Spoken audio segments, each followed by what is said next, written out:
رادیۆی دەنجیگەلە.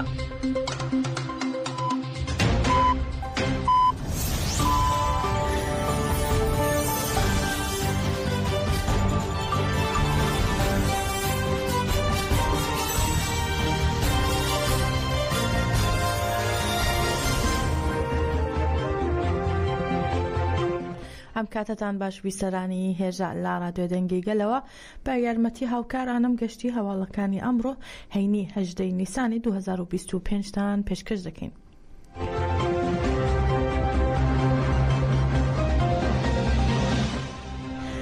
کامران عوسمان ئەندامی ڕێکخراوی سیپیتی ئەمریکی ڕایگەیاند لە کاتژمێر 1.45 خولەکی دوانیوەڕۆی دوێنێ تۆپخانەکانی سوپای تورکیا 4 جار تۆپبارانی دەوروبەری گوندی بەرچیان لە دەڤەری نەهێڵی لە شارۆچکەی ئامێدی لە پارێزگای دۆ کردووە. هەروەها کامران عوسمان ڕایشیگەیاند هەر لە دوانیوەڕۆی دوێنێ و لە کاتژمێر 2:42 خولەکدا تۆپخانەکانی تورکیا 9 جار پردومانی گوندەکانی مژێ کەفنە مژێ و سپێندارە و گرگاشیان لە بەریگارە لە شارۆچکەی ئامێدی کرد و خانووی دوو هاوڵاتی مەدەنیشیان خاپور کرد.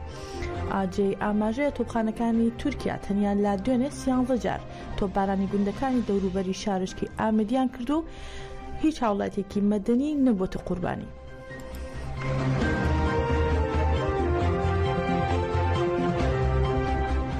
لە 20 تەموزی ساڵی 2023ەوە لە کەمپی پەنابەرانی شەهید ڕۆستەم جوودی لە مەخموور لە پێناوازادی جەستەی ڕێبەری گەلی کورد عەبدوڵڵا ئۆجەلان چالاکی ئێشێگیری ئەنجام دەدرێ و 638 ڕۆژیشە بەردەوامە. شەوی ڕابردوو گروپی 125مین دەستیان بە چالاکیەکە کرد. مەراسمی گۆڕینی ئێشێگیری لە گروپی 124مینەوە بۆ گروپی 125مین لە ناوەندی چاند و هونەری مەخموور لە بارەگای کۆمیتەی خانەوادەی شەهیدانی مەخموور دەستی پێکرد. چالاکیەکە بە دروشمی ئابژی ڕێبەراپۆ و بژی بەرخۆدانی ئیمراڵی بەردەوام بوو. گروپی 125مینی ناوەندی چاند و هونەری مەخموور ئیشەگیریەکەیان لەستۆ گرت.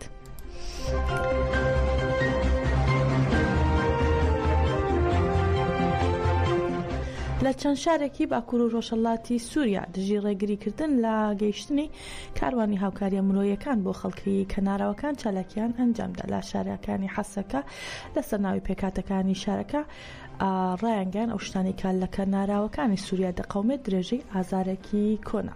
لە شەدادیش هەروەها ئەنجومەنی شاری شەدادی خۆپیشاندانێکی ئەنجامدا و بەڕێوەبەری پارتیەکێتی دیموکراتیک پێیەدە ڕایگەیاند پشتگیری گەلی کەناراوەکانی سووریا دەکەن. هەروە لە ئاموودا سەدان خەڵکی ئاموودا خۆپیشاندانێکی جەماوەریان ئەنجامدا و داوایان کە ڕێگە بۆ گەیاندنی هاوکاریەکان بکرێتەوە. لە تەلحەمیسیش و دەوروبەری خۆپیشاندانیان ئەنجامدا و ئاڵای ئیداری خۆبەڕێوەبەری و پانکارتی تاوانەکان لە کەناراوەکانی سووریا بوەستێنن هەڵگیرە و کۆمەڵکوژی کەناراوەکان شەرمەزار کرا.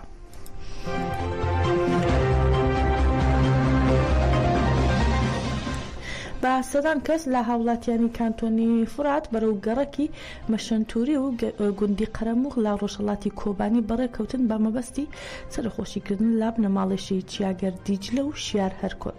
چیاگەر دیجلە لە 22 تەشرینی یەکەمی ساڵ 2024 لە زاپ و شیار هەرکۆت لە نۆی کانونی یەکەمی 2024 لە منبەجدا لە هێرشی دەوڵەتی تورکی داگیرکردا شەهید بوون. لە بیرهێنانەوەکەدا سەرەتا هاوسەرۆکی دەستەی بریندارانی شەڕ و بنەماڵ شەهیدانی کۆبانی مستەفا عاتۆ ڕایگەیاند کۆشبەری و کۆمەڵکوژی گەلەکەمان لە سای ئەم هەواڵانەوە کە پێشنگایەتیان کرد تێمان پەڕان. هەروەها لە بەڕێوەبەری ئەنجومەنی ژنانی پارتیەکێتی دیموکراتیکیش ڕایانگەیاند لە ماوەی 4 مانگدا داستانێکی مێژووی بەدەستی هاوڕێ شیار ئەنجامدرا و جارێکی دیکە موری خۆی لە مێژوودا.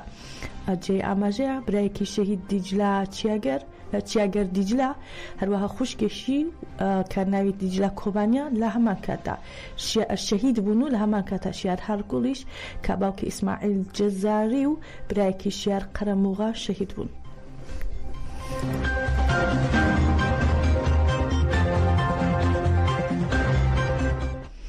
چارەسەری ئەندامیشاندی ئیمراڵی پارتی یەکسانی و دیموکراسی گەلاندەم پارتی و جێگیری سەرۆکی پەرلەمان سری سوورای ئوندر لە بەشی چاودێری چڕی نەخۆشخانە بەردەوامە. هاوسەرۆکانی گشتی دەم پارتی تونجەر باقرخان و تولای حاتی مغلاری لە بەردەم نەخۆشخانە کۆنگرێکی ڕۆژنامەوانیان ئەنجامدا و هاوسەرۆکی گشتی DBP کەسکین بایەندەر و وتەبێژی دەم پارتیش ئایشە گوڵدۆغانیش ئامادەبوون. هاوسەرۆکی دەم پارتی باقرخان ڕایگەیان ئوندر کەسیەتێکی بەرخۆدێر و ساڵانەکە بۆ ئاشتی و دیموکراسی تێدەکۆشێ و تیشی بە هیواین ئەم تێکۆشان و بەرخۆدانە ببێتە مایەی ئەوەی کە بە تەندروستیەکی باشەوە بگەڕێتەوە.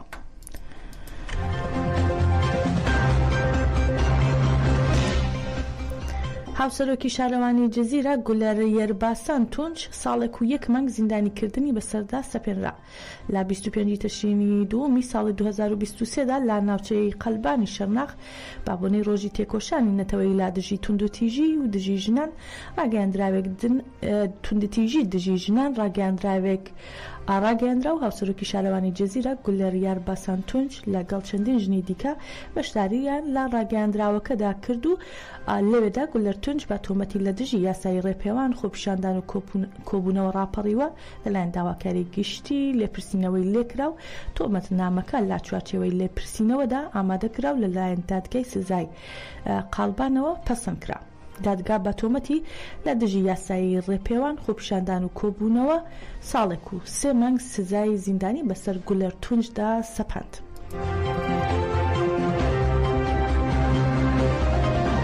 هەلا باکوور داواکاری گشتی کۆماری کەماڵ پاشا بە تۆمەتی گەندەڵی لا بەڕێوەبردننی داهاتی گشتی لێپرسینەوەیکی دژی شارەوانی کەماڵ پاشای ئیزمیر لا پشکی جاپا دەست پێ کرد.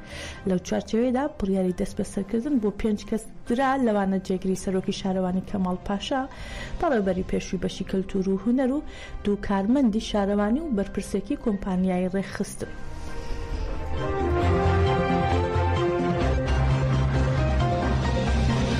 دوای 37 ساڵ لە ئەنجامدانی کۆمەڵکوژی ئەنفال لەلایەن ڕژێمی باسی فاشیستەوە بە هاوکاری جاش و مستەشارە کوردەکان تا ئێستا کە نەدراون بە دادگا و بە ئازادانە دەژین کە سوکارانی ئەنفال کراوانیش ئەو جاشانە بە هۆکاری ئەنفالکردنی کە سوکاریان دەزانن. پێشیان وایە ئەگەر ئەوان نەبوونایە ئەنفال بەو فراوانیە ڕووی نەدەدا و لەو بارەیەوە بۆ ڕۆژنیز دەدوێن. برچاوانەوە کریان نەزیل و بریان ئەم حەقەی زەلام جوانە و گشتی ئەم گەنجەی جوانە گشتی کە سوکارمان یانزە منال 4 منال و 2 خۆیشک و یانزە کەسم گیریا وەڵام بۆ مەکینە و ماڵ و گیریا ئیستا هەر خۆم تاقوتەیان خۆم مامەتۆ و کەسم نەماوە ئەو جاش مجاسانە ئەگەشتی خەڵکەی لای خۆمان وجاس و ئەوە تایبەتمە هات زەلامی گیرێ خۆشت و بڕێ خەڵکیان کورد دەمناوە و جاسەکان ئاوایان چۆڵ کرد دوو کەرە چۆڵیان کرد ئەوە ئێمە کەرەی جا چۆڵی کرد کەرەی حکومەت چۆڵی پێمان کرد وەڵا ئەو ئەنفالەمە ئیستا مناڵەکان من بەعید ئینترمای ڕوویە سێ و چوارێتر بەس ئەم مناڵەکان من لە ئاوای ڕوویە و کوڕ ماخن نازەر ڕووینە و ما حمل خجسوا أمس وشوار مالك أيما تسانكر البيجي مدري دادقا بام حكام بقولين با تولان لبسين زيتو كذا شيء بيجي كي أنجليت أوان ليمو برتن وتاني من عيش ميلا ويا عيش قبو أوان جالس كان حج برجع رسميش ويا كرياغا يمن بومناك. ئێوارەی دوێنێ لە هۆڵی مونومنت لە شارۆچکەی چەمچەماڵی سەر بە پارێزگای سلێمانی بە ئەنجامدانی چەند چالاکیەکی هونەری کارەکانی 5مین فەستیڤاڵی فیلمی جێنۆساید بەردەوام بوو. بڕیارە تا 2 ڕۆژی داهاتووش درێژی هەبێت. لە سەرەتای مراسیمەکەدا ڕێ و ڕسمی فەرشی سوور ئەنجامدرا بەڵام پەیوەست بە ناوڕۆکی فستیڤالەکەەوە کە تایبەتە بە جێنۆساید فەرشی ڕەشڕاخرە. دواتر ئامادەبووان خولەکێک بۆ گیانی پاکی شەیدانی گەلوونەتەوە بە بەدەنگی ڕاوەستان و ڕەمەک ڕەمەزان قایم مەقامی چەمچەماڵیش ئاوتی بە هاوکاری بەڕێوەبەرایەتی ڕۆشنبیری و مونومنتی ئەنفال بڕیارماندا ساڵیادی ئەنفال بکەین بە هەفتە یاد و دواتر کردمان بە 10 ڕۆژ بۆ ساڵیادی ئەنفال و وتیشی ئەمڕۆ کۆبوونێتەوە لێرە بۆ ڕاگەاندنی 5مین فەستیڤاڵی فیلمی جێنۆساید. لێوارەیەکی وەکو ڕۆدا ئێمە کۆبوونێتەوە بۆ فیستیڤاڵێک کە باس لە کارەساتێکی خەمهێنەر دەکات ئەویش ئەنفال بە ئومێدی ئەوەی بتوانین خزمەتێک بەم کارەساتە بکەین. بەڕێزان ئێمە لە ڕابردوودا ئیداری چەمچەماڵمان هەبوو کە لە 4 خولی پێشوودا بەڕێمان کردووە. خلیم وەک ژادەرێکی بینراو توانیوێتی لە ڕێگەی چیرۆک و ڕاستیەکان و کردەدیمەن و نواندنەوە کاریگەریەکی قوڵ لەسەر بینە دروست بکات جگە لە زانیاری ڕەفتاری کۆمەڵایەتیش بووە. وەک دەزانن جینۆساید وەک تاوانێکی دژ بە مرۆڤایەتی پێویستی بە تێگەیشتن و ناساندنی بە جینۆساید ناساندنی بە جیهان هەیە. لەم بوارەدا سینەما بۆتە یەکێک لە کاریگەرترین ڕێگاکان بۆ گەیاندنی پەیام. گیانم لەگزەی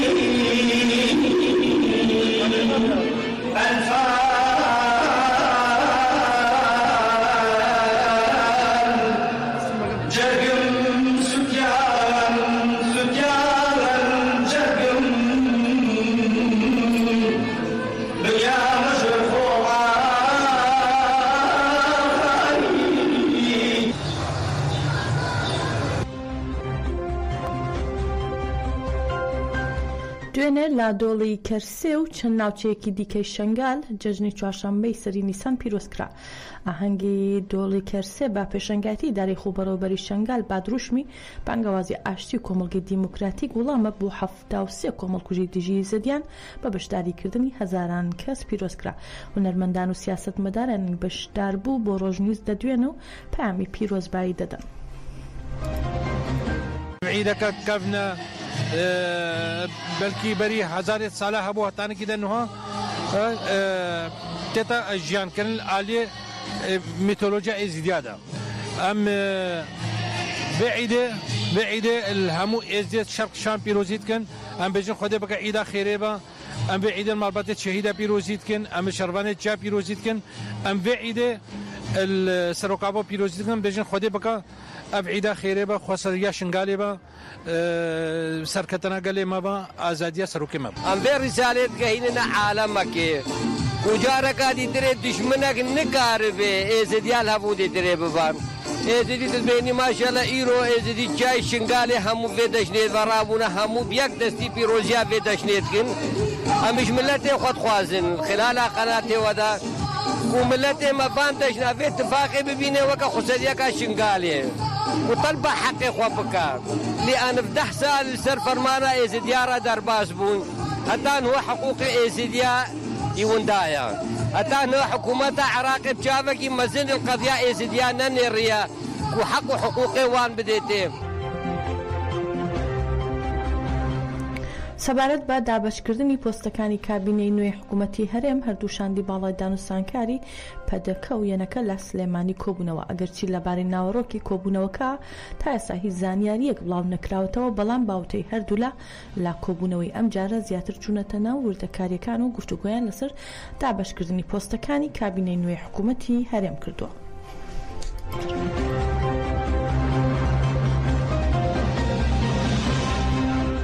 میدیاکانی سەرباحوسیەکان بڵاویان کردەوە کە لە ئەنجامی هێرشی ئاسمانی ئەمریکا بۆ سەربەندەری نەوتی ڕەئیس عیسا لە ڕۆژاوای یەمەن 38 کەس کوژران و زیاتر لە 100 کەسی دیکەش بریندار بوون. میدیاکان ئاماژەیان بەوەش کردووە تیمەکانی بەرگری شارستانی و فریاگوزاری کار دەکەن بۆ چارەسەرکردنی بریندارەکان و کوژانەوەی ئاگر لە بەندەرەکە.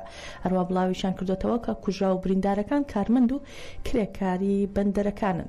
پێشتریش سوپای ئەمریکا ڕایگەیاند کە هێزەکانیان بەندەری ڕەئیس عیسایان وێران کردووە و لا چوارچەوەی هەڵمەتی پیشڕاندنی هاوکاری بۆ گروپی حوسیەکانی سەر بە ئێران کە لەلایەن ئێرانەوە پاڵپشتی لێ دەکرێت.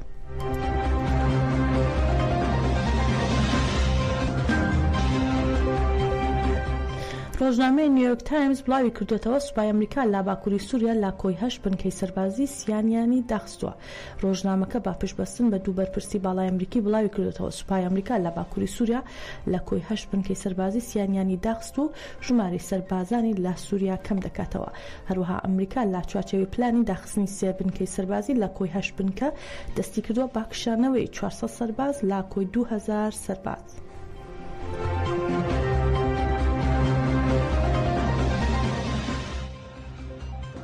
پێشکەشکردن هەر شار بن.